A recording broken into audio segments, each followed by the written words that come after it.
Black Monday has come and gone, and significant changes have been made across the NFL. The Atlanta Falcons fired their head coach and GM. The Raiders fired their head coach after only 1 year. The Arizona Cardinals fired their head coach, and most gloriously, you can take off the banner! Kevin Stefanski has been fired by the Cleveland Browns. After 29 instances of me saying, fire Kevin Stefanski, the Cleveland Browns have finally listened and fired him. He got the pink slip. Bye-bye! Kevin Stefanski was here for 6 years. He guided us to this franchise's only playoff victory since we came back to the NFL in 1999. It was against the Steelers. That was really nice. He even won Coach of the Year twice. I don't know how, but he did. He also led us to back-to-back atrocious years last year and this year, and his treatment of Baker Mayfield in 2021 is arguably one of the main reasons why the Browns are in the disaster spot that they are in today. So, Kevin Stefanski being fired is long overdue, and it has finally been done. This, of course, begs another question. Who is going to replace him? We got some more breaking news today, on Tuesday. The Baltimore Ravens have fired their head coach, John Harbaugh. He's been with the Ravens a long time, and the Ravens just fired him after a season in which they barely missed the playoffs. The Ravens missed the playoffs because a potential game-winning field goal sailed wide right by a couple feet, and that's the thing that caused John Harbaugh to be fired. Browns. Jimmy. Andrew.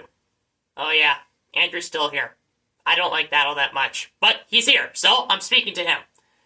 Jimmy, Andrew, you guys have a golden opportunity here to create gold. A golden opportunity to create gold. I know words. You have a golden opportunity to create gold. Get John Harbaugh. John's family, growing up, cheered for the Browns. They were Browns fans. They were from Ohio.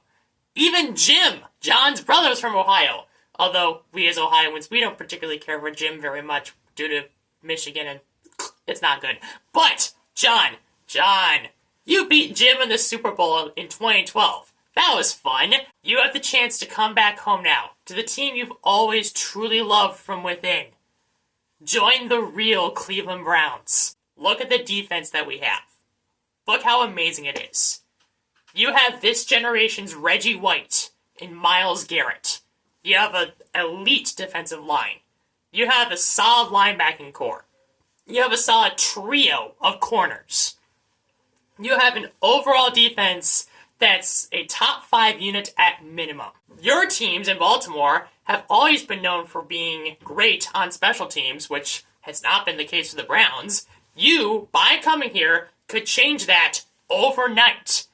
You could be great for our special teams, and you would have a great defense to work with. If John Harbaugh is hired to be the Browns coach, he will step into a locker room that has a top 5 defense in the NFL, a special teams that will automatically be better simply because Bubba Ventrone will not be in the building, and if Andrew Berry does his job this offseason, an improved offensive line, an improved receiving core, and a Shedeur Sanders that has had more reps with the first team and a better O-line protecting him.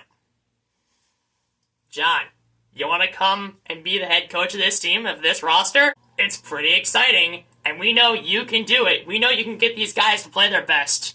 Come on down. Now, there might be a scenario where John Harbaugh looks at the dysfunction of the Cleveland Browns because of what Jimmy Haslam and Andrew Berry have done to the team, and he says, no, I'm good, I'm going to go somewhere else. A man with common sense like John Harbaugh might do that, and we have to accept that as reality. So if we don't hire John Harbaugh, there are 2 other guys that I would be cool with the Browns selecting as their head coach. Robert Saleh and Clint Kubiak. Robert Saleh, defensive coordinator for the San Francisco 49ers, probably the best defensive coordinator in the NFL. I will say that right now. And he has been a head coach before with the New York Jets. The Jets did have losing records all 4 years he was the coach, but undoubtedly, the Jets being bad those years was not Robert Saleh's fault. The coach the Jets had before Robert Saleh was Adam Gase. Robert Saleh was much better than him. The coach the Jets currently have is Aaron Glenn, and Robert Saleh is also a much better coach than him. So even though the Jets were bad, ignore the win-loss record, Robert Saleh was competent at his job as Jets head coach. Bring him on to the Browns, I think he can do a good job. And then there's Clint Kubiak. Clint Kubiak is someone who has served as the offensive coordinator for a few years throughout the NFL, and he is the only offensive coordinator right now that I would trust to be competent at head coaching. So if the Browns are intent on looking for an option whose expertise is offense, then I think your options are Clint Kubiak or bust. Honestly, out of those three options, John Harbaugh, Robert Saleh, or Clint Kubiak, my choice is John Harbaugh, and I think every Browns fan's choice is John Harbaugh. So I hope that happens. If not, Saleh would be cool. Kubiak would probably still be a risk, but I trust him more than Stefanski.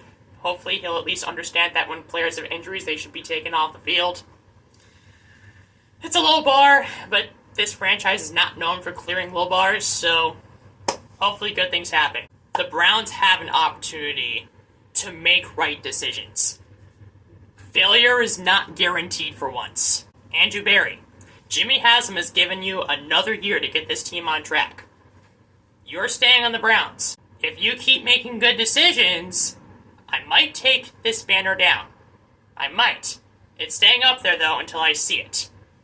I'm gonna be like Thomas from the Bible. I won't believe it until I see it. Unless I see the wins go up, unless I see the good decisions being made, unless I see playoff victories for the Browns in the near future, I will not believe that you should still have a job. Yes, I am the doubting Thomas in this case. Please, like the real Thomas, who doubted first but then believed, please prove me wrong. Please do that. That'd be awesome. The Browns have some decisions to make, and failure for once is not guaranteed, so I hope they make the right ones. When the decisions are made, I will let you guys know. That is it for this one. Thank you very much for watching. If you enjoyed this video, please click like. If you want to see more of my videos, please click subscribe. Follow me on X for more Browns-related content at SadBrownsFanHQ, and please share this video with all your family and friends who are fans of the Browns. We have the opportunity for gold. Let's go digging.